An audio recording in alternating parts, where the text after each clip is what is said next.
आखिर ये लोहा बनता कैसे है? क्या लोहा सीधा जमीन से निकलता है या इसे बनाना पड़ता है? तो आज की इस वीडियो में आपको बताने वाले हैं कि आखिर फैक्ट्रीज में लोहे के स्क्रैप से सरिये, पाइप और आई बीम से लेकर घरों के छतों में इस्तेमाल होने वाले टिन शेड को कैसे बनाया जाता है। तो चलिए बिना किसी देरी के वीडियो को शुरू करते हैं। दोस्तों, लोहा मुख्य रूप से 4 प्रकार से मिलता है। पहला हेमाटाइट। इस प्रकार का लोहा लाल या फिर चॉकलेट ही रंग का होता है। इसमें तकरीबन 60 से लेकर 70% तक लोहे का अंश होता है। दूसरा साइडराइट। ये लोहा दिखने में राख के जैसा होता है। इसमें तकरीबन 10 से लेकर 40% तक लोहे का अंश होता है। तीसरा मैग्नेटाइट। ये बहुत ही बढ़िया क्वालिटी का लोहा होता है। इसमें तकरीबन 70% तक लोहे का अंश होता है। और चौथा लिमोनाइट, जो पीले रंग का या फिर भूरे रंग का होता है, जिसमें 40 से लेकर 60% तक लोहे का अंश उपलब्ध होता है। आइए अब जानते हैं कि लोहा कैसे बनता है। जैसा कि मैंने आपको वीडियो में पहले बताया था कि लोहा बनाने के लिए सबसे पहले हमें आयरन ओर की जरूरत होती है। आयरन ओर को जमीन से निकालने के लिए एक बड़ी सी रिसर्च होती है। रिसर्च के बाद ही पता चलता है कि आयरन ओर कहां पर है, कितनी मात्रा में है और किस क्वालिटी का है।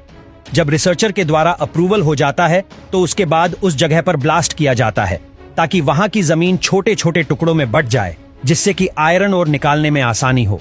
जमीन से आयरन ओर को निकालने के बाद आयरन ओर को ट्रक में भरकर फैक्ट्री तक लाया जाता है। और जो आयरन और फैक्ट्री में लाया गया है उसमें अभी भी बहुत सी अशुद्धियां होती है।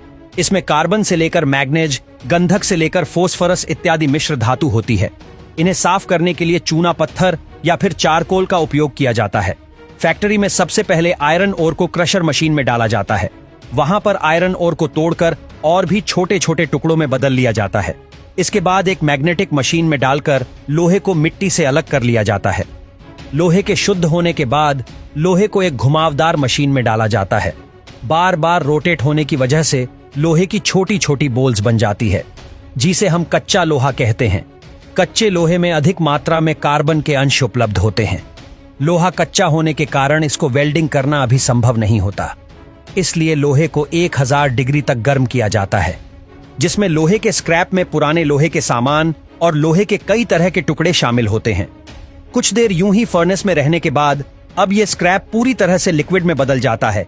फिर इस पूरे कंटेनर को एक क्रेन की मदद से बाहर निकाल लिया जाता है। उसके बाद मेल्टेड लिक्विड को एक छोटे कंटेनर में ले जाया जाता है। यहां से इस लिक्विड को इन मोड्स में डाला जाता है। इस तरह से थोड़ा थोड़ा करके इस लिक्विड को इन सभी मोड्स में डाल दिया जाता है।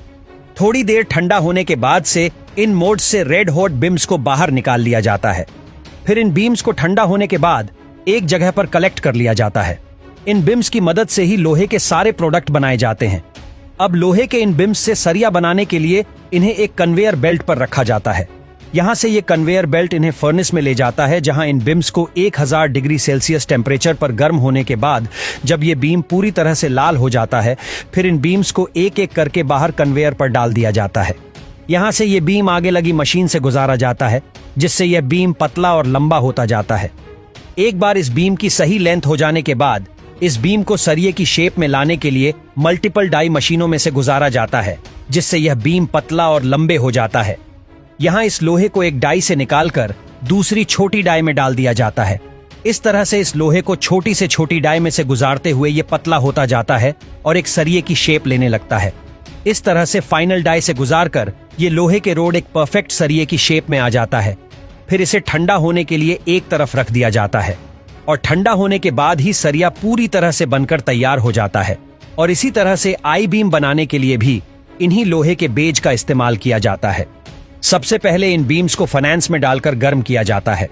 गर्म होने के बाद इन बीम को कन्वेयर की मदद से आगे प्रोसेस के लिए लाया जाता है। यहाँ इनको सीधे ही एक डाई रोलर में से गुजार दिया जाता है, जो कि इसे दोनों तरफ से बीच में से दबा देती है। फिर और अच्छे से शेप देने के लिए एक बार फिर से इसे डाई रोलर में से गुजारा जाता है, जिसके बाद ये बीम एक आई बीम की शेप लेने लगता है। फिर इस बीम को फाइनली एक बार और डाई मशीन में से गुजारा जाता है, जहां ये परफेक्ट आई बीम की शेप में आ जाता है। फिर इस आई बीम को आगे ठंडा होने के लिए निकाल दिया जाता है। इस तरह से इन आई बीम को बनाया जाता है।